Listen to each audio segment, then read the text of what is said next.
हिंदू धर्म में पूजा पाठ का विशेष महत्व होता है और वही पूजा की सामग्री में नारियल की महत्वता अधिक होती है। नारियल को श्रीफल के नाम से भी जाना जाता है। हर एक पूजा में श्रीफल होना अनिवार्य बताया जाता है। शास्त्रों के अनुसार नारियल में त्रिदेव ब्रह्मा, विष्णु और महेश का वास होता है। नारियल में बनी 3 आंखों को त्रिनेत्र के रूप में देखा जाता है।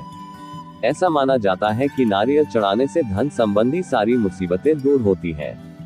मान्यता अनुसार नारियल में बनी 3 आंखों को त्रिनेत्र के रूप में देखा जाता है। एक ही पूजा में नारियल का प्रयोग होता है, वहीं नवरात्रि में भी नारियल जरूर चढ़ाया जाता है। शिवलिंग का रुद्राभिषेक नारियल पानी से किया जाता है। श्रीफल शुभ, समृद्धि, सम्मान, उन्नति और सौभाग्य का सूचक माना जाता है। किसी को सम्मान देने के लिए श्रीफल भी भेंट किया जाता है। तिलक, विवाह, विदाई के समय श्रीफल भेंट किया जाता है। वैदिक अनुष्ठानों में कर्मकांड में सूखे नारियल को वेदी में होम किया जाता है। हिंदू धर्म में नारियल का विशेष महत्व है। नारियल के बिना कोई भी धार्मिक कार्य संपन्न नहीं होता है। शास्त्रों में नारियल को बेहद पवित्र माना गया है, इसलिए इसका एक अन्य नाम श्रीफल भी है।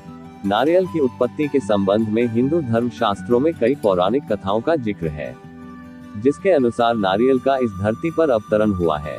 परंतु क्या आप जानते हैं कि पूजा पाठ में विशेष रूप से प्रयोग किया जाने वाले नारियल की उत्पत्ति कैसे हुई?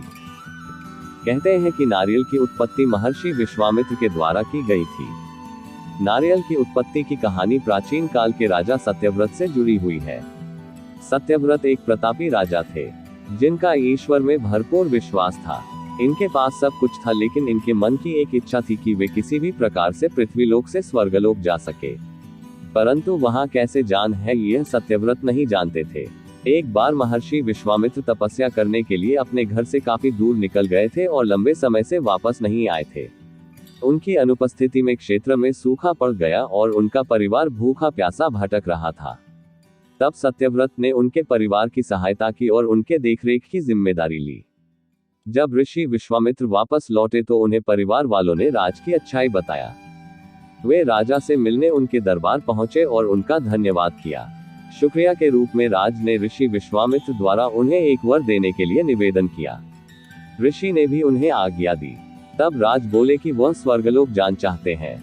अपने परिवार की सहायता का उपकार मानते हुए विश्वामित्र ने जल्द ही एक ऐसा मार्ग तैयार किया जो सीधा स्वर्गलोक को जाता था।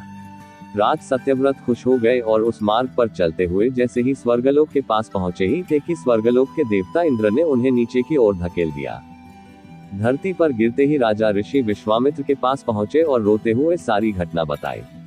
देवताओं के इस प्रकार के व्यवहार से ऋषि विश्वामित्र भी क्रोधित हो गए, परंतु स्वर्गलोक के देवताओं से बातचीत कर हल निकाला गया। इसके मुताबिक राजा सत्यव्रत के लिए अलग से एक स्वर्गलोक का निर्माण करने का आदेश दिया गया। नए स्वर्गलोक के नीचे एक खंभे का निर्माण किया गया। माना जाता है कि यही खंभा समय आने पर एक पेड़ के मोटे ताने के रूप में बादल गया और राजा सत्यव्रत का सिर एक फल बन गया, जिसे श्रीफल या नारियल रूप में जाना जाता है।